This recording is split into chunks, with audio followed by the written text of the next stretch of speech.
BMTC ಬಸ್ನಲ್ಲಿ mobile ಕಳ್ಳರ ಹಾವಳಿ ಹೆಚ್ಚಾಗ್ತಿದೆ. ರಶ್ ಇರೋ ಬಸ್ಗಳನ್ನೇ ಟಾರ್ಗೆಟ್ ಮಾಡಿ ಹತ್ತೋ ಖದೀಮರು ಕ್ಷಣದಲ್ಲಿ ಮೊಬೈಲ್ ಎಗರಿಸಿ ಎಸ್ಕೇಪ್ ಆಗ್ತಾರೆ. ಪ್ರಸಾದ್ ಎಂಬಾತ ಮಾರತಹಳ್ಳಿ ಬಸ್ ಹತ್ತಿದ್ರು. ಈ ವೇಳೆ 5 ಖದೀಮರ ಗುಂಪು ಸುತ್ತುವರಿದು ಗಮನ ಬೇರೆಡೆ ಸೆಳೆದು ಮೊಬೈಲ್ ಎಗರಿಸಿದ್ದಾರೆ. ಈ ವಿಚಾರ ಗೊತ್ತಾಗ್ತಿದ್ದಂತೆ ಮೊಬೈಲ್ ಬಗ್ಗೆ ಪ್ರಶ್ನಿಸಿದ್ದಕ್ಕೆ ಕಪಾಳ ಮೋಕ್ಷ ಮಾಡಿದ್ದಾರೆ. ಕೊನೆಗೆ ಕಳ್ಳನ ಜೇಬಲ್ಲಿ ಮೊಬೈಲ್ ಇದ್ದದ್ದು ಗೊತ್ತಾಗ್ತಿದ್ದಂತೆ ಮೊಬೈಲ್ ಕೊಟ್ಟು ಕಳ್ಳರು ಕಾಲ್ಕಿತ್ತಿದ್ದಾರೆ.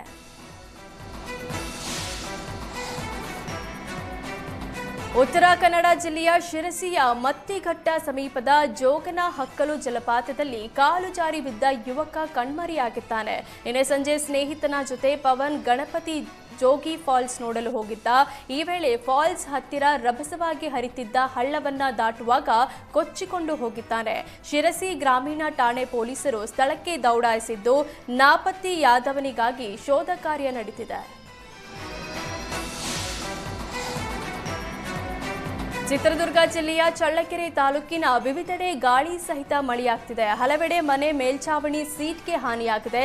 ಕಸ್ತೂರಿ ತಿಮ್ಮನಹಳ್ಳಿಯಲ್ಲಿ ಗೀತಮ್ಮಗೆ ಸೇರಿದ ಮನೆ ಮೇಲ್ಛಾವಣಿ ಸೀಟು ಹಾರಿ ಹೋಗಿದೆ. ಅದೃಷ್ಟವಶಾತ್ ಮನೆಯಲ್ಲಿದ್ದವರಿಗೆ ಯಾವುದೇ ಅಪಾಯವಾಗಿಲ್ಲ.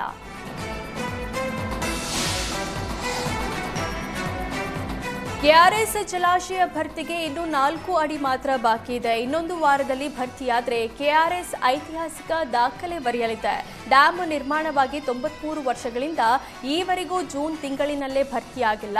ಕೆಆರ್ಎಸ್ನ ಗರಿಷ್ಠ ಸಾಮರ್ಥ್ಯ 49.452 ಟಿಎಂಸಿ ಇದ್ದು ಇಂದು 43.297 ಟಿಎಂಸಿ ಸಂಗ್ರಹವಾಗಿದೆ. ಇನ್ನು 6 ಟಿಎಂಸಿ ನೀರು ಬಂದರೆ ಕೆಆರ್ಎಸ್ ಸಂಪೂರ್ಣ ಭರ್ತಿಯಾಗಿದೆ.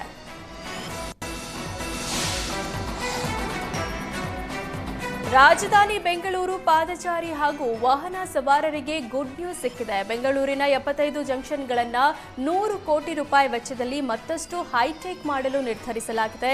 ಈ ಯೋಜನೆಗೆ ಪಾಲಿಕೆಯ 8 ವಲಯಗಳಲ್ಲಿನ 75 ಜಂಕ್ಷನ್ಗಳನ್ನು ಬಿಬಿಎಂಪಿ ಗುರುತು ಮಾಡಿದೆ. ಪಾದಚಾರಿಗಳು, ವಾಹನ ಸವಾರರು ಹಾಗೂ ಸೈಕ್ಲಿಸ್ಟ್ಗಳನ್ನು ಅಪಘಾತಗಳಿಂದ ಸುರಕ್ಷಿತಗೊಳಿಸುವ ಉದ್ದೇಶ ಹೊಂದಲಾಗಿದೆ. ಜಂಕ್ಷನ್ಗಳ ಸುತ್ತಮುತ್ತಲಿನ ಚರಂಡಿಗಳ ಮರು ಅಭಿವೃದ್ಧಿ, ರ್ಯಾಂಪ್ ನಿರ್ಮಾಣ, ಆಸನಗಳ ವ್ಯವಸ್ಥೆ, ಆಕರ್ಷಕ ದೀಪಾಲಂಕಾರ, ಸಂಚಾರ ಸೂಚನಾ ಫಲಕಗಳ ಅಳವಡಿಕೆ ಹಾಗೂ ಹೆಚ್ಚಿನ ಸ್ಥಳಾವಕಾಶವಿರುತ್ತೆ. ಕಾರಂಜಿಗಳ ನಿರ್ಮಾಣ, ಅಲಂಕಾರಿಕ ಗಿಡಗಳನ್ನು ನೆಟ್ಟು ಹಸಿರೀಕರಣ ಹಾಗೂ ಸಾರ್ವಜನಿಕರ ಸುರಕ್ಷತೆಗಾಗಿ crossing lane, marking staff lane, cat eye markers ಅಳವಡಿಕೆ ಮಾಡಲಾಗುತ್ತೆ. KR market, Vijayanagar junction, Sumanahalli junction ಸೇರಿ 75 ಜಂಕ್ಷನ್ಗಳನ್ನು ಗುರುತಿಸಲಾಗಿದೆ.